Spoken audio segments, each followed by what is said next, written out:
bien-aimés dans le Seigneur. Le monde regarde Israël à travers la politique, les guerres et les tensions. Mais la Bible, elle, nous montre Israël à travers le regard brûlant de Dieu. Un regard d'alliance, un regard de fidélité éternelle. Depuis Abraham, Dieu a choisi ce peuple pour porter la promesse du Messie. Mais ce choix a fait de lui le centre d'un combat ancien, un combat invisible entre la lumière et les ténèbres. Le prophète déclare, dans Zacharie 13, « 2 tiers seront retranchés, et le tiers restera. Je ferai passer ce tiers par le feu, dit l'Éternel. Je le purifierai comme on purifie l'argent. » Oui, Israël passera par le feu. Mais ce feu n'est pas celui de la destruction, c'est celui de la purification. Le tiers qui subsiste représente le reste fidèle. Un peuple qui, malgré la souffrance, sortira sanctifié, et qui dira « L'Éternel est mon Dieu ». Le feu ne détruira pas Israël. Il le révélera. Quand vous verrez l'abomination de la désolation établie dans le lieu saint.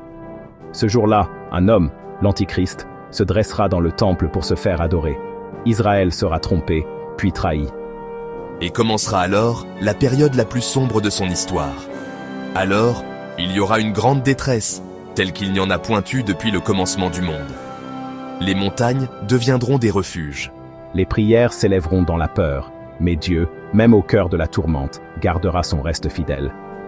Priez pour que votre fuite n'arrive pas en hiver, ni un jour de sabbat. Même dans le chaos, Dieu demeure présent. Jean écrit, « Quand le dragon vit qu'il avait été précipité sur la terre, il poursuivit la femme qui avait enfanté l'enfant mâle. » La femme, c'est Israël. Le dragon, c'est Satan, frustré de ne pouvoir atteindre le Christ, glorifie. Alors il déchaîne sa rage contre le peuple de la promesse. Il vomit un fleuve de mensonges, de haine et de violence. Mais la parole dit, « Les 2 ailes du grand aigle furent données à la femme, afin qu'elle s'envole au désert, vers le lieu où elle est nourrie un temps, des temps, et la moitié d'un temps. » Le désert devient un refuge. Ce lieu d'aridite devient un lieu de protection. Car là, Dieu nourrit son peuple. Et lorsque le dragon échoue à détruire la femme, il s'attaque au reste de sa descendance, ceux qui gardent le témoignage de Jésus. Zacharie voit le feu qui purifie. Jésus voit la détresse qui éprouve. Jean voit le combat spirituel qui déchire. 3 regards, un même dessein. Dieu permet la souffrance, mais il en trace les limites. Le dragon rugit, mais Dieu règne. Et de la fournaise sortira un peuple restauré qui criera « Béni soit celui qui vient au nom du Seigneur ». Zacharie dit « Ils regarderont à celui qu'ils ont percé ». Ce jour-là, Israël reconnaîtra son Messie. Les larmes couleront, mais elles seront des larmes de réveil. Et le cri du repentir deviendra un chant de victoire. Alors s'accomplira la parole de Paul. Tout Israël sera sauvé. Ce sera le jour où Dieu refermera l'histoire de la rébellion et ouvrira celle du règne messianique. Ce que Dieu fait pour Israël, il le fait aussi en nous. Nos épreuves ne sont pas des accidents, ce sont des instruments de purification. Le même feu qui purifie Israël purifie aujourd'hui ton cœur. Dieu prépare un reste fidèle dans l'Église, un peuple qui résiste à l'esprit du monde, qui garde la foi, même dans la fournaise.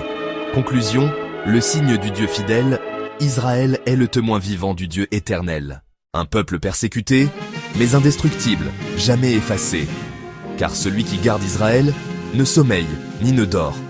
Et bientôt, quand les nations croiront avoir triomphé, le ciel s'ouvrira, et le Fils de l'homme reviendra sur les nuées du ciel, avec puissance et grande gloire. Alors Israël dira, « Voici notre Dieu, en qui nous avons espéré. » Et l'Église chantera d'une seule voix, « L'agneau a vaincu. » Seigneur, donne-nous la sagesse de discerner ton plan, la fidélité de persévérer, et la foi de traverser le feu, sans être consumé. Car ta gloire est notre espérance, et ton alliance est éternelle. Amen.